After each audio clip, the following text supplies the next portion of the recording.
G'day all, Mercenary Thorn here again, and today I'm going to show you how to fly like an ace in Arena Commander. First up, I'll explain the HUD, and I'll point out all the useful information it holds towards flight control. Then I'll explain the commands, and what each of them do. Then I'll look into the flight model, and I'll explain what G-Safe, Constab, and Decouple mode do to it. Then I'll look into the 3 trainerships, and I'll show you how they all handle a little bit differently. Then I'll explain a few of the useful maneuvers I've found. And last of all, feel free to skip forward to any section you like, and remember this is pre-alpha. If I have a more up-to-date version, I'll link it here or down in the description below. Enjoy. Now before we can tell the ship what to do, we need to understand what it is telling us. There are several bits of useful information, so I'll go through them one at a time. First up is simply our forward speed, shown by the number here, and the scrolling scale here. This however only tells you your speed directly forward. It ignores side to side and up and down movement. Next is your thruster setting, next to your speed. This is what percentage of your max speed your ship is currently set to, and your ship will continually work to reach it. Then there are 2 very important marks on the HUD. The first shows the true direction you are travelling, and the second, 180 degrees around, shows the direction you're moving away from. These can be very handy to get an idea of your true direction of travel in complex maneuvers. On the upper left is a display showing the G-forces currently acting on your body in the horizontal, vertical, and lateral directions. And finally, on the Hornet and the Aurora, there is a boost fuel level gauge and a maneuvering thruster output screen, though for the last I've found little use beyond seeing if a thruster is damaged. Okay, the ship can talk to us, let's talk back. The information on control binding is easy to access from within Arena Commander itself. Just press the exit key, click on key bindings, and cycle through to the appropriate controller. The only tricky one right now can be joysticks. If you don't have one, click here to skip this. If you do have one, you may have to use an XML profile as described in the key binding menu. To load an XML file, first locate it on your computer. The default ones are provided at the following location. Right click it, click Properties, and copy down the file location with Ctrl-C. Now reopen Star Citizen. Now open up the console, type in pp_rebind keys, spacebar, now paste with Ctrl-V, and type in the name of your profile. Hit enter, and as long as you see enjoy, it should be working fine. If you're having any trouble, try unplugging anything you don't need attached to your computer, and if you're still having trouble, or you want to customize more, check out the controller thread linked in the description below. Now on to what the flight commands do. First up is your throttle. There are several ways to control this. First, you can increase or decrease your set speed with the throttle up and throttle back. Or you can use a HOTAS's throttle controller. Then, with the keyboard, you can tap backspace to cycle between 0 and 100. Batch target velocity will make your ship do its best to stay the same speed as your current target. Though as you can see, it seems a little bugged right now. You can use the space brake to set your throttle to 0, with it returning to what it previously was on release. Afterburner, when it is held down, gives you a speed boost well beyond your normal maximum. On release though, you will quickly decelerate back to your normal. Now to control direction. First, roll simply twists your ship one way or the other. Now a mouse has 2 flight modes. The default one is simply that your ship will try to turn to wherever your target reticle is at all times. You can switch to the second one by pressing Ctrl-F. This will make the mouse act like a joystick. For a mouse in this mode or a joystick, pitch turns the nose up and down, and yaw turns the nose left or right. To enter decoupled mode, press caps lock. Now rolling will be replaced with strafing to the left and strafing to the right. Throttle forward and throttle back will be replaced with forward and back, allowing you to reverse. And Q and E will control going up and going down. Press caps lock again to go back to normal mode. To cycle through the different flight modes, hold down the left control key and repeatedly press caps lock. Now with the controls covered, I'm going to explain how the flight model works briefly and the different modes it allows. Ships are controlled with a fly-by-wire system, with you never having direct control over any of the thrusters. That is a good thing, because it is actually rather complex, with everything being simulated in-game. First, the easy stuff.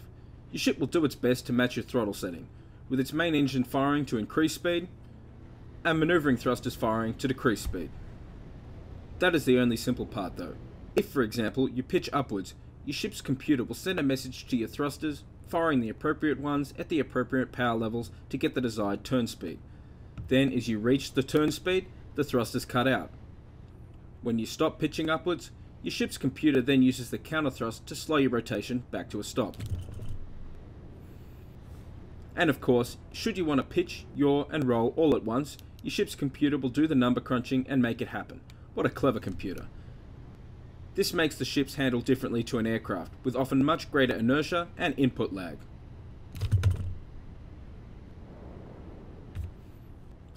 And unlike an aircraft, there is no air to correct your direction of travel. So as you turn, your maneuvering thrusters have another job. If, for example, you are moving forward and pitched up, your thrusters will start to fire to correct your direction of travel back to being directly forward.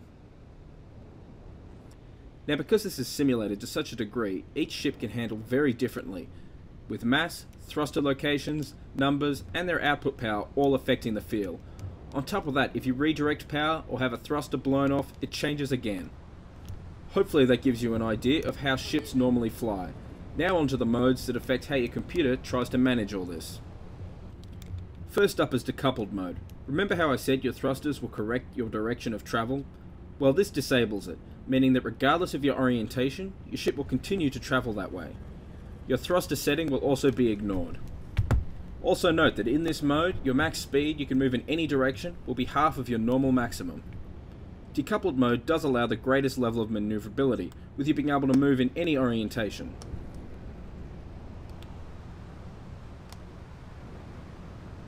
Now G-Safe. With this on, the computer will do its best to limit the G-forces acting on you by limiting your maneuverability. Of course, it is safer to fly this way if you don't want to pass out. However, with practice you can learn to ride the edge of blacking out by controlling your own throttle and getting more performance out of your ship. In this way it is actually safer, as you might be able to dodge fire that would have otherwise hit you. Something worth mentioning, however, is that it is better to pitch up than down. You are able to handle more G-forces pushing you down into your seat and pulling you up out of it. Passing out, however, can sometimes have deadly consequences. Also worth noting is you seem more vulnerable to G-forces while doing high speed, slow turns, as opposed to doing slow speed, fast turns. Make sure you test your ship in free flight before going into combat and see what your limit is. Remember, time, direction, and the amount of force are all taken into account. The last mode is Constab. This again will slow you down as you turn, but this time in an attempt to limit drifting. This will in effect make your ship fly more like an aircraft, but at the expense of speed. It is harder not to crash with this mode disabled, but if you can learn to handle it, you will be rewarded with more speed and making yourself a harder target. To demonstrate this, I'm going to circle this landing platform, first with Constab enabled, making me fly more like an aircraft and limiting my drifting. Now with Constab disabled. You'll notice I'm drifting a lot more, but more importantly, you'll also notice that I'm going around the platform much faster, at the expense of it being a little tougher to control. For reference, I always fly with both G-Safe and Constab disabled. Okay, so now we hear what the ship is telling us, we can talk back to it, and understand what is going on. Now I'm going to quickly go over some of the different ships and their behaviour while flying, or skip this entirely to get straight to the manoeuvres. Now I won't claim that any of these tests I ran are highly accurate. Given that the states of these ships are highly likely to change over the next few months, I just wanted a rough idea of how each ship handles. A few interesting things were shown.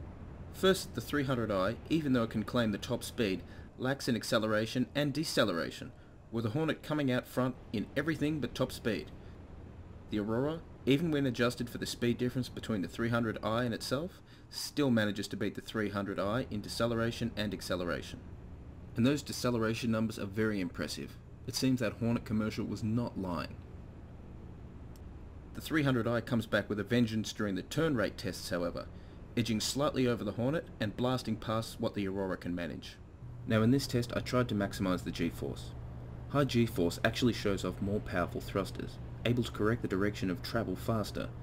So even though it makes blacking out more likely, higher G numbers mean more power. The Hornet appears to be lacking in this area, though it also explains why that ship tends to drift a lot more than others. During these tests, it turns out the 300i has weak thrusters when pitching downwards. Not that you'd ever want to turn that way anyway. The Hornet is actually stronger pitching down, but again, due to the speed of a rat-out in negative Gs, it's not particularly useful. Remember, you can take a lot more Gs pushing you into the seat than pulling you out of it. The Aurora actually manages respectable numbers in this area, even if behind the 300i. And for the hell of it, I tried a head-on crash test. That Aurora is actually very tough, at least with head-on crashes. And just quickly, my opinion of each ship when it comes to flight control. Think of the Aurora like a pickup truck. Tough, versatile, and able to take a beating. But it does not handle particularly well and has average speed. The 300i has a great top speed, but a lousy engine to get there and bad brakes. It can change direction pretty much as fast as you can handle the G-force and spin any orientation in a flash. Be aware, however, it's made of eggshells. Last, the Hornet. Powerful engine, good brakes, but if you try to turn too fast, it'll spin all over the place. Though if you're trying to dodge fire, that might be a good thing, if you don't crash. Its durability, I've found, is pretty good, at least if you don't try to hit something with your cockpit. And now I'll show off some maneuvers. There's not many now, but I expect the amount to grow rapidly as this video is updated. First, something very simple and not fancy at all, fire from cover. Simply, just getting used to using objects as a shield, while using decoupled mode to get clear shots and dodge enemy fire. A quick one is the jousting slide. When approaching an enemy head-on, just get used to quickly switching into decoupled mode and jerking from left to right. Not only does it help dodge fire, but it will also stop head-on crashes. The ambush. This involves letting the opponent get in close as you stay behind cover. You then accelerate out to meet him before switching to decoupled mode and starting to dodge randomly to avoid fire as you yourself start firing. The advantage is it keeps you close to cover if you start to lose or you need to recover, and it gets you quickly into close range where it is hard to miss and certain weapons excel. The dive for cover. Sometimes you've just taken a big hit or you find yourself rather outnumbered and you really just need to get out of there. Apart from the obvious use of the boost key, you can do small shifts from side to side to dodge fire, but more importantly when diving for cover, pay attention to the marker that shows your true direction of travel. Trying to maneuver while boosting is rather difficult, and if you're trying to find your way around some cover, it is the best way to make sure you're not going to crash and save the enemy the trouble of killing you himself. The fighting withdrawal. This is simply accelerating up to full speed, switching to decoupled mode and turning 180 degrees to fire back at the enemy chasing you. It is highly recommended to use this with strafing to make yourself a harder target. However, the one time not to strafe would be if you're trying to combine it with dive for cover, lining up your direction marker first with a gap in the cover and then turning back to fire. Also, this tactic works best with long range, hard hitting weapons. And I hope that was a help to some people. If there's anything you want to see added to the next version of this video, just put it down in the comments below. Otherwise, make sure you hit that subscribe button to see more videos. And most importantly, good hunting. Remaining. This is insane. Warning. There are multiple hostiles inbound. Contact. 0 hostile contacts remaining. Contact.